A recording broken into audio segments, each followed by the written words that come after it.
Good day, YouTube. It's been a little while. It's nice, kind of a nice fall day. Oh, a little on the chilly side, but I am layered up. So, looking forward to a bit of a ride today. And today I'm taking my CBR1000RR into the dealership because my neighbor parks in the stall next to me, ran into it with their car while it was parked and did some damage, which is really a drag. So if you guys got any stories about people rubbing your bike while it's parked and knocking it down and stuff, let me know in the comments how you feel about it, what happened. At least my neighbor actually admitted to it, so that was good of her. But on the other hand, it would have been nice if she just didn't hit it. She was in a rush and pulled it over. So it did some damage. It's not really severe. From 10 yards away you'd never notice it, but it's there. Gotta get some gas lights on here.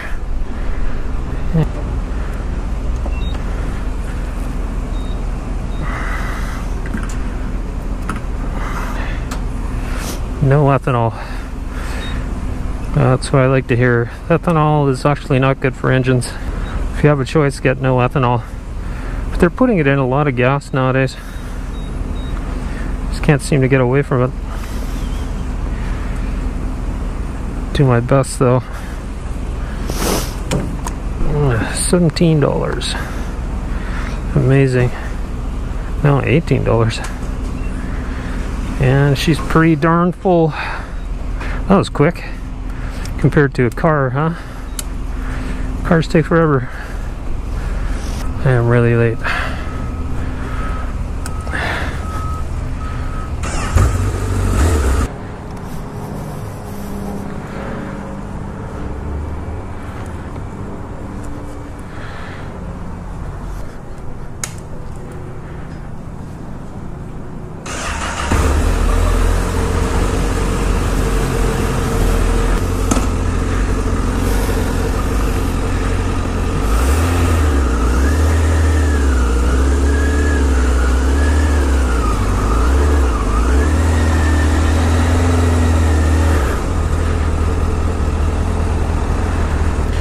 Okay, I just picked up my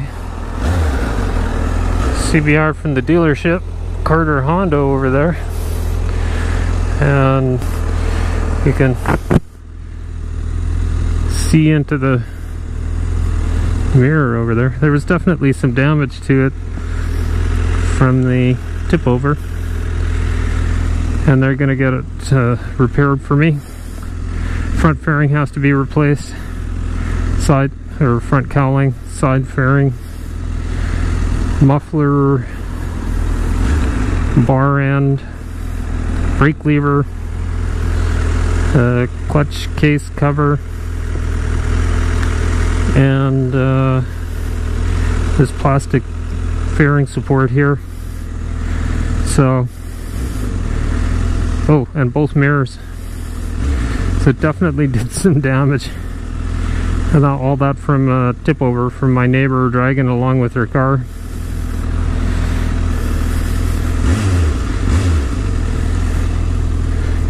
She was parked in her parking spot and she had a doctor's appointment to go to. And so she pulled out a little hastily. She was late for her doctor's appointment.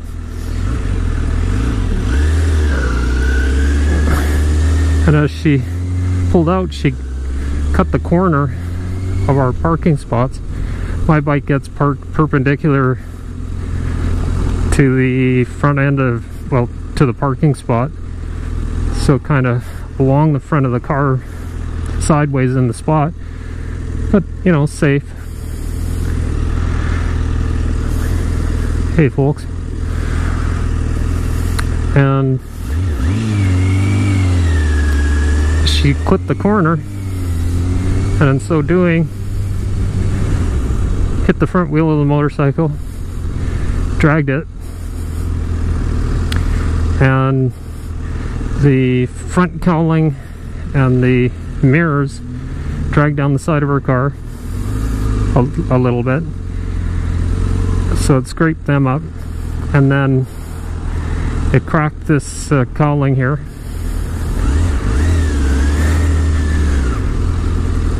Well, the muffler, there's a ding in the muffler, like the end of it kind of got crunched.